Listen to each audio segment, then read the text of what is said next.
नमस्कार साथियों, आप सभी का स्वागत है आपके अपने YouTube चैनल पीटी कैंपस पर। आज हम सभी संविधान के गठन के बारे में जानेंगे। जैसा हम सभी जानते हैं कि संविधान सभा के गठन का विचार सर्वप्रथम गांधी जी ने अप्रत्यक्ष रूप से 1922 में ही कहा था कि भारतीय अपने भाग का निर्माण स्वयं करेंगे। स्वराज ब्रिटिश संसद द्वारा दिया गया उपहार ना होकर के भारतीयों की इच्छा से उत्पन्न होना चाहिए। गांधी जी ने संविधान सभा के प्रयोग नहीं किया।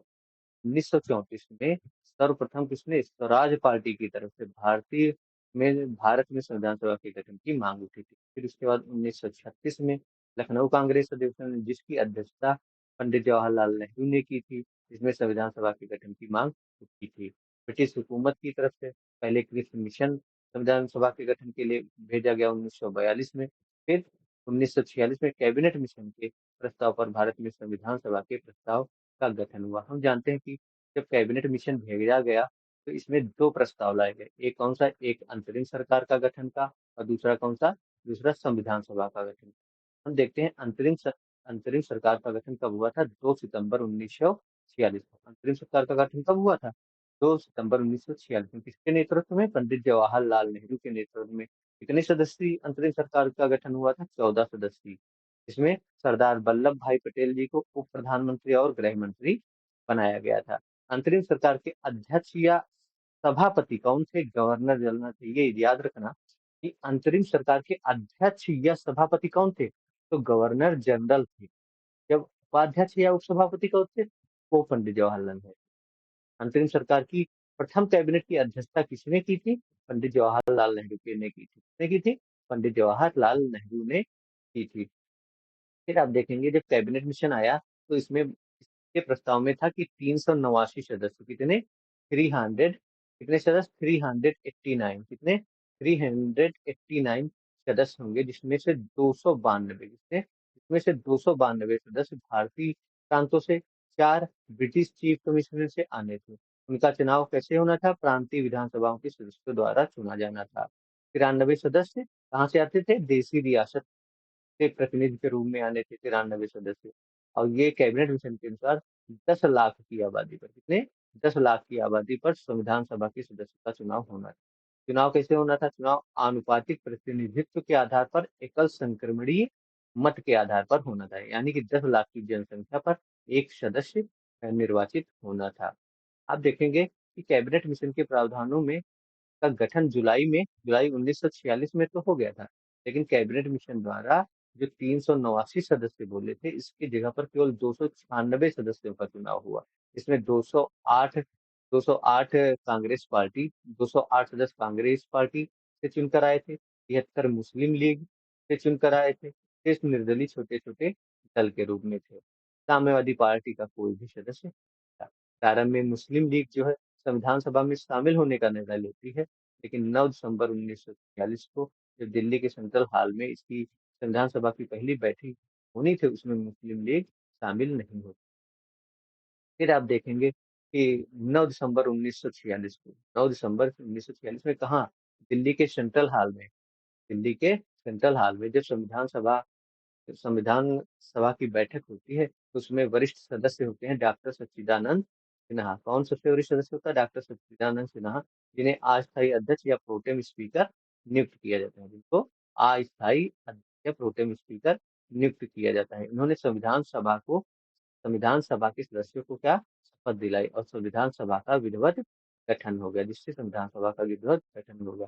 फिर 11 दिसंबर 1946 को डॉक्टर राजेंद्र प्रसाद सर्वसम्मति से संविधान सभा के अध्यक्ष चुने जाते हैं। 13 दिसंबर 1946 को पंडित जवाहरलाल नेहरू संविधान सभा के लिए उद्देश्य प्रस्ताव, कौन सा, उद्देश्य प्रस्ताव पेश करते हैं, जो लंबी बहस के बाद 22 जनवरी 1947 को पारित हुआ। यही आगे चलकर संविधान की प्रस्तावना बन जाता है। आप देखेंगे कि जो है डॉक्टर भीमराव अम्बेडकर वो उद्देश्य प्रस्ताव का प्रारंभ में तो विद्रोह कर रहे थे। प्रारंभ में इसके विरोध में, उद्देश्य प्रस्ताव के विरोध में कि अम्बेडकर प्रारंभ में संविधान सभा में निर्वाचित सदस्य न होकर के आमंत्रित सदस्य थे। बाद में उन्होंने बंगाल से जब चुना गया तो उन्होंने अपने विरोधी रवैया छोड़ दिया। अम्बेडकर के सकारात्मक दृष्टिकोण जो है देखते हुए उनको 7 सदस्यीय प्रारूप समिति का अध्यक्ष बनाया।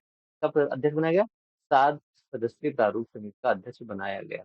इस समिति ने संविधान की ड्राफ्टिंग की, इसलिए प्राय अम्बेडकर को संविधान के जनक के रूप में देखा जाता है। संविधान का प्रारूप संविधान सभा के संवैधानिक संविधान का प्रारूप लिखा किसने था? संविधान का प्रारूप लिखा किसने था? तो संविधान सभा के जो एक संवैधानिक सलाहकार थे, कौन? Doctor BN. राव, उन्होंने लिखा। आप फिर देखेंगे कि जो है संविधान सभा के गठन के लिए, संविधान बनाने के लिए कुछ समितियां बनाई गई, बनाई गई लोगों के नेतृत्व में। इसमें संघीय समिति जो थी वो नेहरू जी के नेतृत्व में बनी थी। मौलिक अधिकारों की समिति, राज्यों की समिति, अल्पसंख्यकों की समिति किसके? सरदार वल्लभ भाई पटेल जी के नेतृत्व। नीति निर्देशक तत्वों की समिति किसके अध्यक्ष में बनी, किसके अध्यक्षता में बनी थी? सर तेज बहादुर सप्रू की अध्यक्षता में बनी थी। वहीं आप देखेंगे मौलिक अधिकारों की उप समिति हो या झंडा समिति के अध्यक्ष कौन बने थे? जेबी कृपलानी बने थे। इसमें संविधान सभा में ये क्वेश्चन बहुत आता है कि संविधान सभा में कुल कितनी महिलाओं ने भाग लिया था? कुल कितनी महिलाओं ने भाग लिया था? तो आप बताएंगे 12 महिलाओं ने भाग लिया था। इसमें कुछ महिलाएं हंसा मेहता, दुर्गा बाई और सरोजिनी नायडू थी। आप देखें संविधान सभा कितने अधिवेशन हुए थे? 11 अधिवेशन हुए थे, जो 2 वर्ष 11 महीने 18 दिन संविधान सभा को बनाने में लगे थे। लगभग 64 लाख रुपए का खर्चा हुआ था। 26 नवंबर 1949 को संविधान सभा का निर्माण कार्य पूरा हो जाता है, जिसमें नागरिकता है, निर्वाचन है, अंतरिम संसद है तथा कुछ अन्य उपबंध कब लागू हो जाते हैं? 26 नवंबर 1949 को ही लागू हो जाते हैं। 26 नवंबर 1949 को लागू होते हैं। संविधान सभा में उपस्थित 284 सदस्य इस पर जो है हस्ताक्षर कर देते हैं। संविधान पूर्ण रूप से अगर पूछा जाए, संविधान जो है आंशिक रूप से कब लागू हुआ? तो 26 नवंबर 1949 को। अगर पूर्ण रूप से पूछा है तो 26 जनवरी 1950 को 50 को लागू होता है। आप देखें 24 जनवरी 1950 को, कब? 24 जनवरी 1950 को भारत का राष्ट्रध्वज और राष्ट्रगान स्वीकार हुआ। क्वेश्चन बहुत आता है ये कि 24 जनवरी 1950 को भारत का राष्ट्रध्वज और राष्ट्रगान स्वीकार हुआ था। राष्ट्रध्वज व राष्ट्रगान कब स्वीकार हुआ था? तो आप बताएंगे 24 जनवरी 1950। हालांकि सर्वसम्मत से डॉक्टर राजेंद्र प्रसाद को 24 जनवरी 1950 में ही राष्ट्रपति चुन लिया गया था, लेकिन ये सब प्रावधान कब से लागू होते हैं? 26 जनवरी 1950 के 50 में लागू होते हैं, जब भारत गणराज्य बनता है। संविधान सभा द्वारा निर्मित संविधान में मूल संविधान कहा गया है।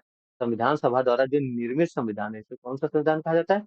मूल संविधान कहा जाता है। इसमें 395 अनुच्छेद, 22 भाग तथा 8 अनुसूची, लेकिन वर्तमान में 470 अनुच्छेद, 25 भाग और 12 अनुसूची है। ठीक है।